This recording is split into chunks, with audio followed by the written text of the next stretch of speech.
प्रश्न का उत्तर काम, क्रोध, लोभ, मोह, जिसका भी उत्तर होता है नाम जप का। क्योंकि बिना नाम जप के पावर नहीं है। महाराज जी कोई ऐसा उपाय नहीं है कि बाहर बता दें, कहीं दीपक चढ़ा दें या कहीं? ये सब नौटंकी है। अगर ऐसा हो तो 10-20 टीन घी लेकर के जला दो और हमें बताओ तुम्हें लाभ मिल जाए तो। कुछ नहीं होने वाला। बिना अंदर के तुमने पाप किया है, अंदर के चिंतन से। ध्यान दीजिए, अंदर आपने कामना की और शरीर से आपके पाप हुआ। अब अंदर से कैसे ठीक होगा?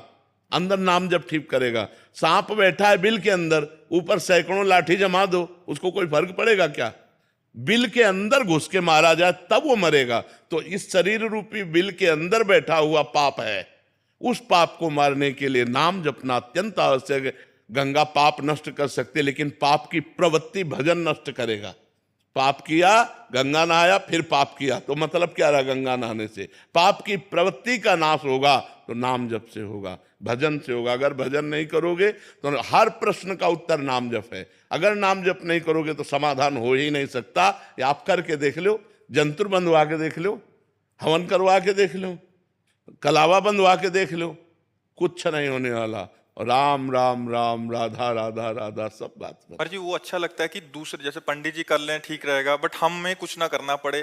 तुम करो पाप और पंडित जी करे जब, तो तुम्हारा कल्याण हो जाएगा। ऐसे हो जाएगा? नहीं, ऐसा कदापि नहीं हो सकता, कदापि नहीं हो सकता। तो महाराज जी बाहरी इससे मतलब उतना इफेक्ट नहीं पड़ेगा महाराज? बिल्कुल असर नहीं पड़ेगा। हम कह रहे हैं, देखो खास बात समझिए।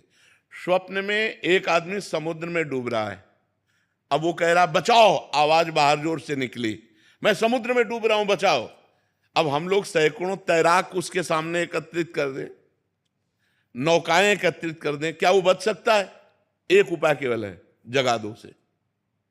समझ रहे हो ना? उसे जगा दो। अब एक बूंद पानी नहीं, जब वो समुद्र में डूब रहा था। ऐसे ही ये जगत माया प्रपंच है। जब तक ज्ञान नहीं होगा, जब तक भजन नहीं होगा, जैसे उसका एक ही उपाय केवल जगा देना है। आप सैकड़ों तैराक एकत्रित कर लो, बचा नहीं सकते उसको। नौका, जल जहाज नहीं बचा सकते। क्यों? वो स्वप्न में डूब रहा है। उसको जगा दो, बस उसका स्वप्न टूट जाए, वो जग गया, अब वो बच जाएगा।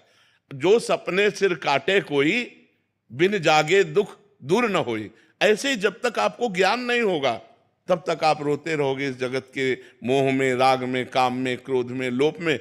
थोड़ा दान पुण्य किया, थोड़ा पाप नष्ट हुआ, फिर पाप किया, फिर इससे काम नहीं बने। काम बनेगा पाप की जड़ का नाश हो, और पाप की जड़ है पाप की प्रवृत्ति। उस प्रवृत्ति में जब तक ज्ञान नहीं जागृत होगा, तब तक बात नहीं बनेगी। इसलिए खूब नाम जप करना अत्यंत अनिवार्य है। महाराज जी और कैसे पता लगेगा कि हमारे पाप नष्ट हो रहे हैं और हो गए हैं?